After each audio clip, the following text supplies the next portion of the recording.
You ever hear glass crack before it breaks? It's this faint, high-pitched whine, like the house itself is reconsidering its commitment to holding things together. That's what I heard, figuratively speaking, the day my wife, Rachel, came home with a new laugh. Not a new haircut. Not a new pair of shoes. A whole new laugh. Like she picked it up at some boutique downtown that only opens for people who are secretly making exit plans. I remember because I'd been roasting chicken, her favorite. The skin was crisp, the time just right. She walked in the front door humming something upbeat, dropped her bag like it was too heavy with secrets, and kissed me on the cheek like someone saying goodbye in Morse code. "You're in a good mood," I said. She blinked at me. Am I? Like it was news to her. I knew something was off, but I didn't ask. Not then. Because in marriages, sometimes you let the glass crack a little. You think it'll hold. You think you've got time. Spoiler, you don't. That night, she scrolled her phone with the screen tilted just out of my line of sight. Not hiding it. Just managing optics. You learn the difference after 10 years. The couch between us suddenly felt like a canyon. And she laughed again twice. Sharp. Effortless. Foreign. I set my beer down and said, "Who's the comedian?" She froze. Just for a second. Then shrugged. "Oh, just group chat stuff." You wouldn't get it. I probably wouldn't. Because apparently, I was no longer on the guest list for her laughter. I didn't sleep much that night. It wasn't fear or heartbreak. Not yet. It was something more subtle. Like when you leave your keys somewhere and swear you just had them. Except what I lost was the version of Rachel who used to hum in the kitchen while chopping carrots, not check her hair in the reflection of the toaster when her phone buzzed. The next morning, I stood by the window sipping my coffee, watching the neighbor's dog do its morning sprint. I didn't hear her come up behind me. She rested a hand on my back, fingertips cold. "You okay?" she asked. I turned to her. "Yeah," I lied. "Just cold out there." She smiled, and for the first time, I noticed it didn't reach her eyes. That was the moment I heard the window crack. Quiet. Precarious. A hairline fracture in the story we used to tell ourselves. And the worst part? I wasn't sure if she heard it too, or if she was the one who tapped the glass. 3 days later, the name showed up. I wasn't snooping. That's the kind of thing guilty people say, but really, I wasn't. I was just looking for the charger in the kitchen drawer, the one that somehow travels to the guest bathroom, the glove box, and under the couch every week like it's avoiding taxes. That's when I saw her phone. Lit up. Face down, vibrating once. Then twice. Curiosity isn't a crime. At least not until you find something. The name was Matt. Now, you don't panic over every text from a guy named Matt. Unless your wife doesn't know any Matts. And especially not any that text at 11:52 p.m. with emojis. The notification preview read, "Matt, still thinking about last night, winking face." Yeah, that's the emoji that breaks the spell. She walked in a second later, towel wrapped around her hair like she was trying to hide something beneath it. Saw me looking. Saw the drawer still open. Saw her phone lit up, and my hand just a few inches from the crime scene. "You need something?" she asked. I looked up. "Yeah, my charger." She stepped past me, grabbed the phone, and flipped its screen down like a poker player folding a bad hand. "I think it's in the car," she said, and turned away fast. She didn't ask what I saw, which meant she knew exactly what I saw. Now, I'm not an idiot. I've read the forums, seen the stories. I know that moment. When the text arrives, the eyes go wide, the excuses start knitting themselves like a nervous sweater. But Rachel didn't flinch. She didn't rush to explain, didn't blame a coworker, didn't give me the "it's not what it looks like." She just pretended it didn't happen. That silence? That was her confession. The rest of the day passed like we were actors in a play no one wanted to be in. She made pasta. I ate it. We talked about errands, bills, our weekend plans, all while that name, Matt, echoed in the space between us. I Googled him that night. I don't even know what I was hoping for. Some 60-year-old jazz-loving insurance rep with 3 kids and a golden retriever? Instead, I got LinkedIn photos of a man with perfect teeth and a job description that included words like scaling startups and thought leadership. Of course, he looked like a man who says, "Let's circle back," and drinks espresso without sugar. Basically, the opposite of me. I closed the laptop, turned off the light, and lay there beside her. She was already asleep, or pretending to be. That's when I knew for sure. There's nothing lonelier than realizing the person sleeping next to you is dreaming of someone else. And the real kicker? She smiled in her sleep. I'd seen that smile before, years ago. At the beach. At the wedding. during that midnight snowstorm when we danced barefoot in the kitchen. But that night, it didn't belong to me. People think betrayal comes with shouting. A slam of the door. A thrown vase, maybe. But the truth is, when someone's been planning their escape, the goodbye sounds like a dress rehearsal. It was a Tuesday. Tuesdays are emotionally neutral. That's what made it smart, in a cruel kind of way. She came into the kitchen wearing her gym leggings, hair still damp from a shower. She looked fresh, almost relieved. "Hey," she said, like it was any other Tuesday. I replied with a nod, because I was done offering words to someone who stored them like souvenirs she didn't care to unpack. "I've been thinking," she started. "Here it comes. We should take a break." There it was. Like a Netflix subscription. Like a meeting invite you forgot to decline. I didn't react. Didn't give her the argument she probably practiced for. "Okay," I said. That made her pause. I could tell. She expected a negotiation. A meltdown. A plea for clarity. But I gave her nothing. Because by now, I had a better relationship with silence than I did with her.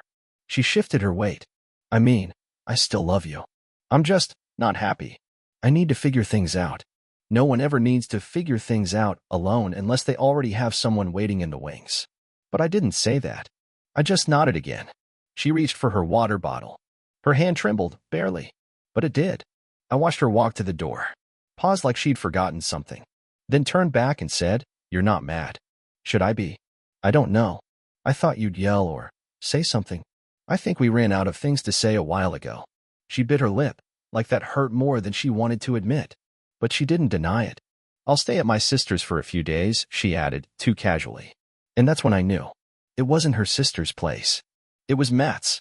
She left with one suitcase. The green one. Her favorite. Like it was a vacation. Like she'd be back once the weather inside has cleared up. After she closed the door, I stood in the middle of the kitchen for a full 5 minutes. No music. No movement.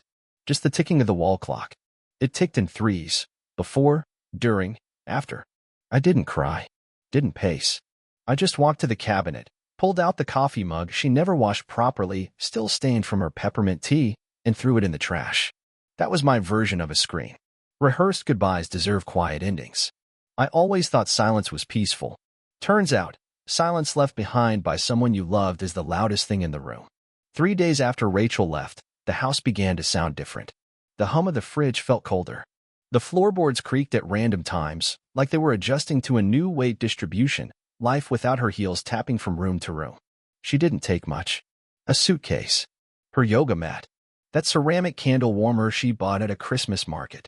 But somehow, her absence filled every corner like she left the air calibrated to her presence. I tried to be normal. I made eggs. Overcooked them. I turned on the TV. Let the same episode of Frasier play 4 times in a row before realizing I hadn't laughed once. I even folded the laundry, even though there was barely any. At night, I'd catch myself glancing at the garage light from the couch out of habit.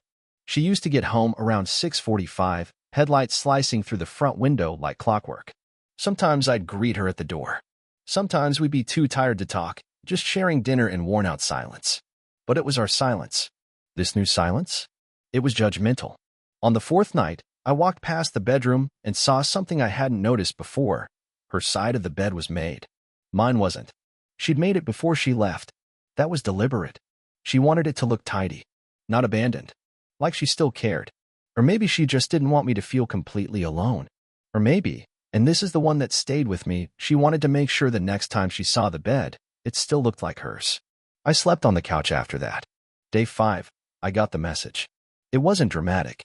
It wasn't even long. Just a text that said, "Hey, I hope you're doing okay." That was it. No punctuation. No heart emoji. No question mark. Just a vague emotional check-in, like I was a colleague who missed a Zoom meeting. I didn't respond, because I knew that message wasn't for me. It was for her conscience. And the moment I replied, I'd be handing her the absolution she didn't earn. She'd know I wasn't mad. She'd know I wasn't chasing. She'd know I was still exactly where she left me. And that would have been a win for her. Instead, I let her words hang in the air like perfume from someone else's body. Faint. Lingering. Not mine. That night, I did something I hadn't done in years. I walked into the guest room, the one we used to pretend was for visitors, but in reality was where she started sleeping during those stress-fueled weeks we didn't talk about. I stood in the doorway, not moving, just letting my eyes adjust to the dim light. The bed was perfectly made, decorative pillows untouched. It smelled faintly like linen spray and fake peace. I laid down fully clothed and stared at the ceiling. Funny thing about ceilings, you never notice them when you're happy. But when the person who used to lie beside you is now texting from some other guy's apartment, you start memorizing cracks in the paint like constellations of betrayal. I counted 7 before I stopped. The next morning, I made coffee and stared at her untouched mug in the cabinet. You know how people say ghosts aren't real? They've never lived with memory residue. It's the toothpaste cap missing because she always lost it. The phone charger she unplugged and never plugged back in. The frozen blueberries she bought every week but never finished. I didn't throw anything out. I wanted to, but I didn't. Because if I did, then I'd have to accept she wasn't coming back. And worse than that, I'd have to admit I didn't want her to. Not like this. I walked into the bathroom and on instinct, opened the medicine cabinet. Her face cream was still there. The expensive one. The one she used sparingly because it's too good to waste. But she left it behind. That hit harder than the suitcase. Because you don't leave behind things you treasure unless you plan to come back. Or unless you don't care about them anymore. On day 6, I finally talked to someone. Tyler, my brother. He lives in Austin now, sells solar panels to people who already feel guilty about their carbon footprint. But he's always been solid. Always picks up on the second ring. You okay? He asked. Define okay. I replied. He didn't laugh. Just exhaled. She gone? Yeah. Other guy? I didn't answer. That was answer enough. Want me to come up there? No. I'm not dying. Just marinating. Want me to kill someone? Now I laughed. For real? No. But write that down for my birthday. He was quiet for a second, then said, You know you're allowed to be angry, right? You don't have to be noble. That stuck with me. I didn't want to be noble. I wanted to be necessary. And she had made it very clear that I wasn't. Talk soon, I said. Every day if you need. I hung up, stared at my reflection in the microwave door. Same guy. Same stubble. Same circles under his eyes. But something had changed. Something was hardening. Sharpening. I wasn't angry yet. But I was getting close. Not the loud kind. The patient kind. The kind of anger that waits. The kind that plans. On the 7th day, she came back. Not permanently, don't flatter her. Just long enough to remind me what ghosts look like when they borrow flesh and bone for the afternoon. I was in the garage, reorganizing tools I hadn't used in months. You ever notice how men clean when they're trying not to combust?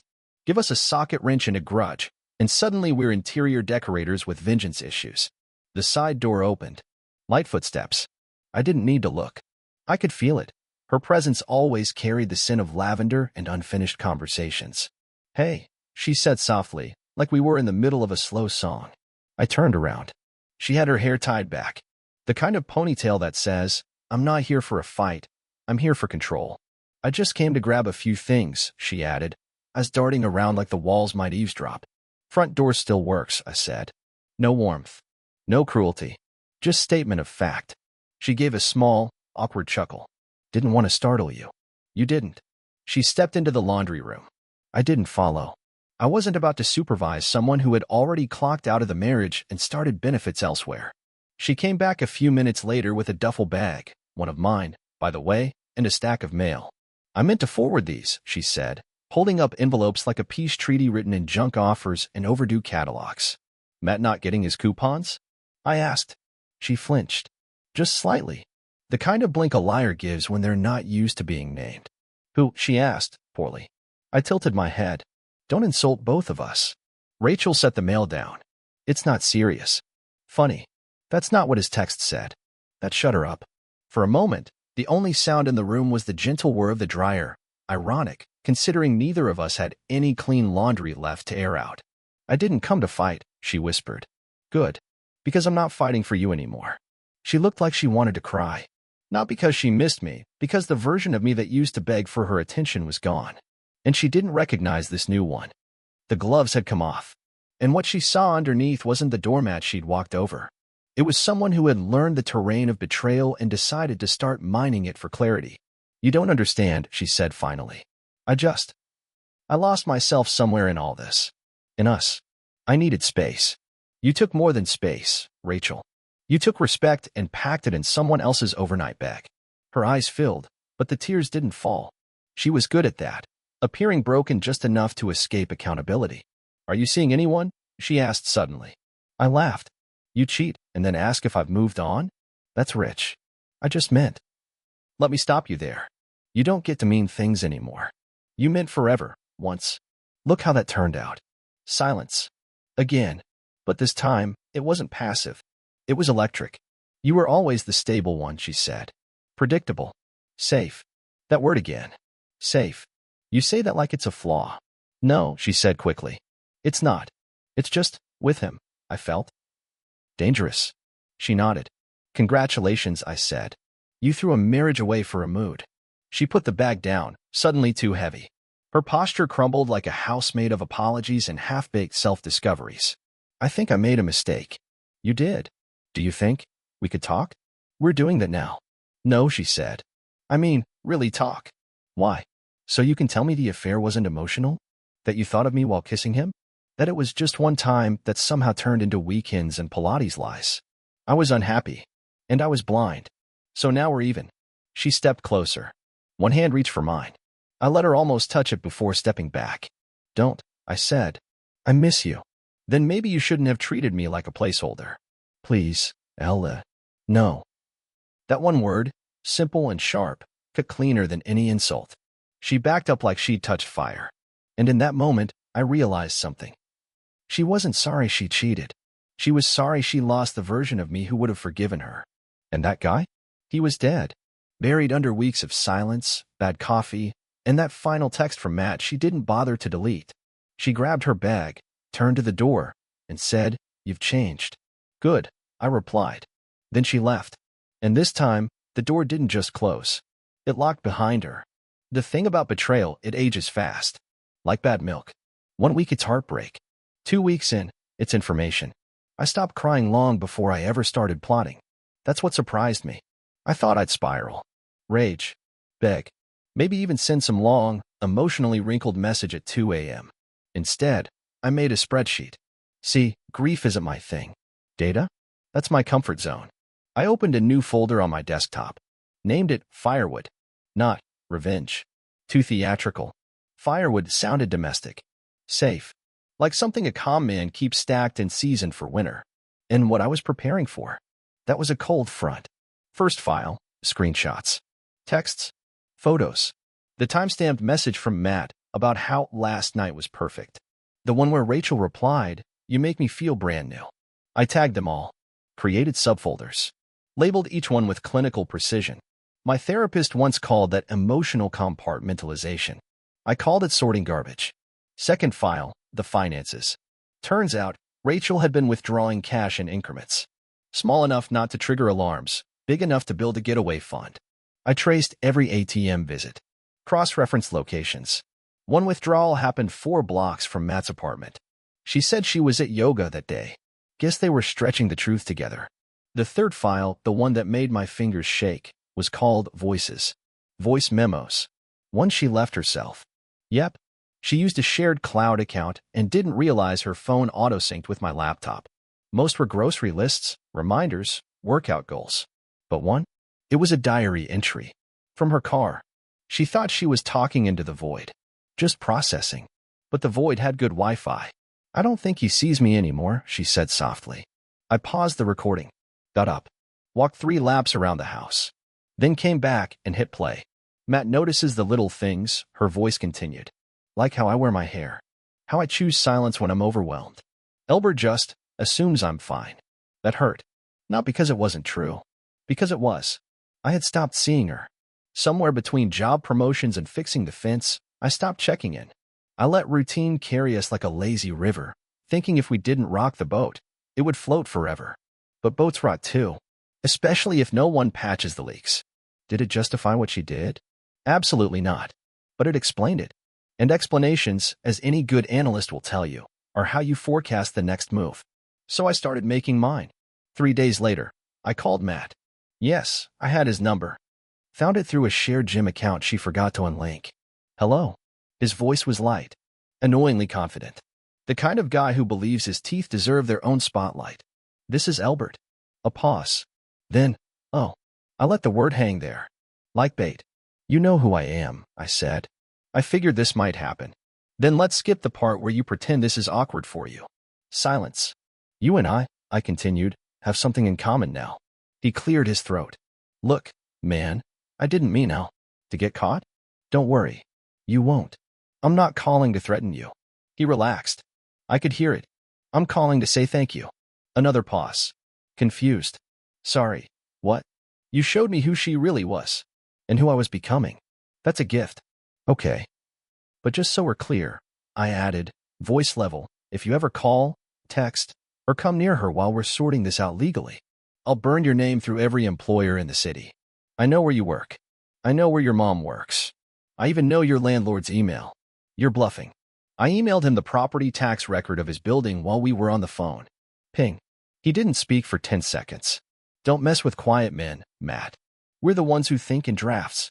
I hung up. Next step, the lawyer. I didn't want drama. I wanted structure. Clean exits. Strategic dismantling. Turns out, Rachel had never removed me from the title on her apartment downtown, the one she said was just an investment. I froze payments. Legally, I could. She texted me that night. Hey, rent didn't go through. Can we talk? I didn't reply. She called 3 times. I picked up on the 4th. Don't panic, I said calmly. I just needed you to feel what uncertainty tastes like. What is this? It's called accountability. I know you've never tried it, but I think it pairs nicely with betrayal. You're being cruel. I'm being informed. And strategic. A beat. I just wanted us to be honest, she said. You should have tried that before your Pilates instructor knew more about your inner life than I did. She sighed. Not frustrated. Tired. The kind of sigh you give when the play's over and the audience didn't applaud. You've changed, she muttered. Yeah. I'm building firewood. What? Never mind, I said. You'll understand eventually. That night, I printed everything, put it in a manila folder, labeled it in thick black Sharpie, in case of memory loss. I didn't plan to use it, but I kept it, because some people need the weight of their actions handed back to them in hard copy. And me? I just needed to know I could carry it. The thing about betrayal is, eventually, the people who cause it pretend it never happened. Not out of malice. Out of necessity. They build a version of the past they can live with, then expect you to move in. Rachel came by again. No warning, of course. Just the soft knock of someone who thinks guilt grants her access. I was in the backyard stacking firewood, literally, this time. The metaphor had become a hobby. She stood on the porch with that, maybe we're still us, look. Hair loose. Hoodie too big for her. No makeup. A costume designed to remind me of the woman she used to be. She said, almost a whisper. I didn't turn around. Can we talk? I took my time. Finished stacking the last log before facing her. Wiped my hands on my jeans. You're good at that, she added. Stacking. Sorting. It's honest work. Wood never lies. She didn't laugh. She knew better. I was thinking, she said, maybe we could go to dinner. Talk. Just reset. There it was. The revisionist history application form. Filed verbally. Signed with a smile. No, I said. She blinked, like she hadn't considered refusal as an option. Why not? You want a version of me who doesn't remember. I'm not him. She folded her arms. People move on. They don't skip chapters. I'm not asking you to forget. Yes, you are, I said. Every time you call, text, smile like the house didn't catch fire, you're asking me to pretend the smoke was just morning fog. She sighed, frustrated. You've always been dramatic. And you've always been slippery. That landed. I've changed, she said. You don't see that? I do. But here's the thing, Rachel, you changed while I was still holding your hand. That's not growth. That's abandonment. Silence. Then she said, I miss the way we used to be. I walked to the porch steps, slowly, deliberately. Looked her dead in the eyes. You know what I miss? I asked. The version of me who didn't flinch when you touched him. The man who'd wake up early to warm your side of the bed. I miss trusting you without needing evidence. Her eyes welled, but still no tears. Rachel was good at crying without letting it spill. Like guilt under glass. I just want a second chance. No, you don't. You want a reset. A mulligan. You want me to forget the night you texted, you still smell like last night, to someone who wasn't me. She swallowed hard. You weren't supposed to see that, she muttered. That sentence, I said, stepping closer, is why we're done. I turned to go back inside. That's when she pulled out the ace. I've started therapy. I stopped, back to her. Said nothing. She kept going. He's gone, Elle. That thing with Matt, it's over. It was stupid and impulsive and not real. You said it made you feel brand new. I was wrong. No, I said. You were honest. You're just regretting the results. I walked inside, left the door open. She followed. Stood in the entryway like a stranger asking for refuge during a storm she caused. You're not even curious? She asked.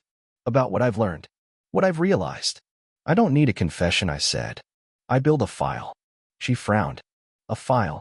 I walked to the drawer by the bookshelf. Pulled out the manila envelope.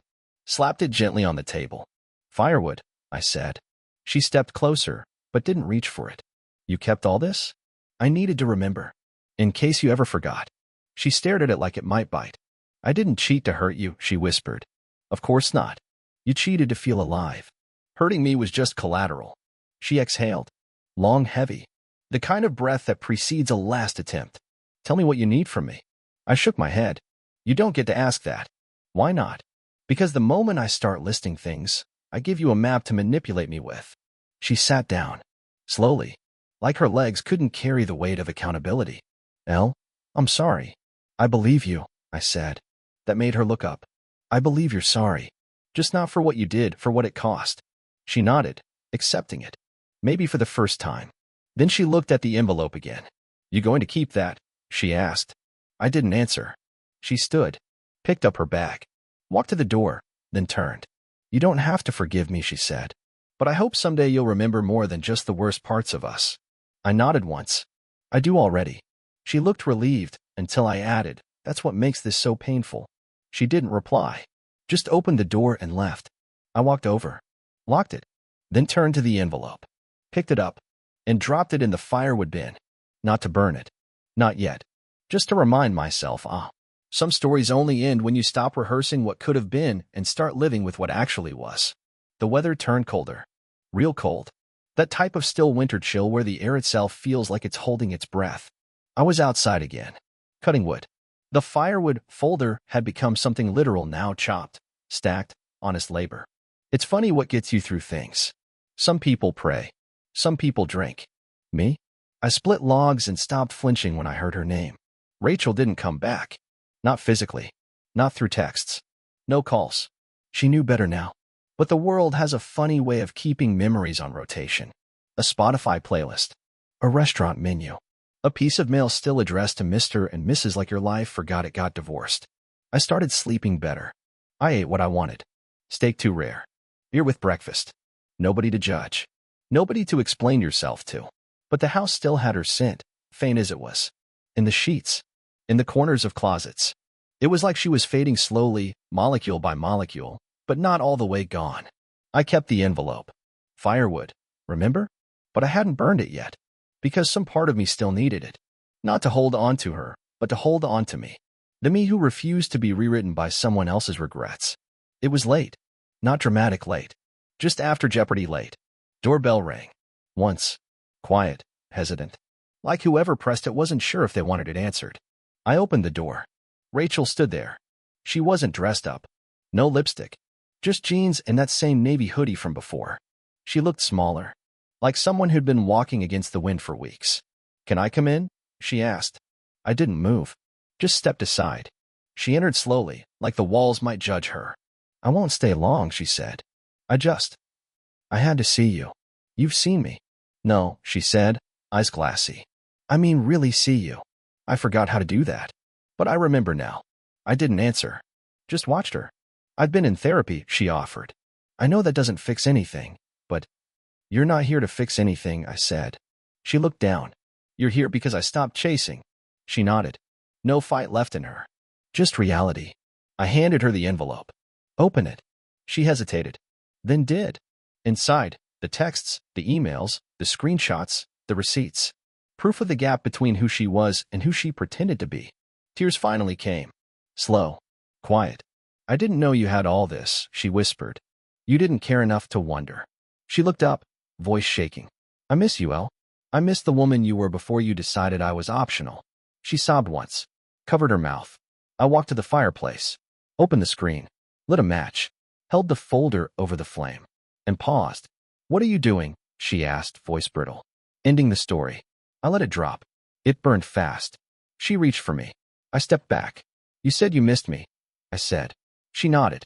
Then remember this. I chose peace over punishment. Her eyes widened. I smiled just a little. That's what makes me better than him. Rachel left that night. Not in anger. Not in shame. Just gone. And me? I didn't feel victorious. But I felt finished. There's this idea people have about revenge. That it's loud. Explosive. That someone throws a punch and fireworks go off. But that's the kind of revenge that gets headlines. The real kind? It's quieter. It's sitting in a warm house while they try to explain themselves to a closed door. It's watching their lies evaporate because you documented the truth. It's living a life that no longer includes begging. I didn't expose her. Didn't humiliate her. Didn't even say her name in the group chat. No need. She'd already written her ending. I just made sure she couldn't revise mine. I took her off my emergency contact list. Changed the locks. Donated her old coffee mugs. Not out of spite. Out of reclamation. A week later, I lit a fire in the fireplace. No anger. Just heat. I poured myself a drink. Sat down. And for the first time in months, didn't feel like something was missing. Because what I really burned that night wasn't a folder. It was the version of me who waited for someone to come home that never deserved the key.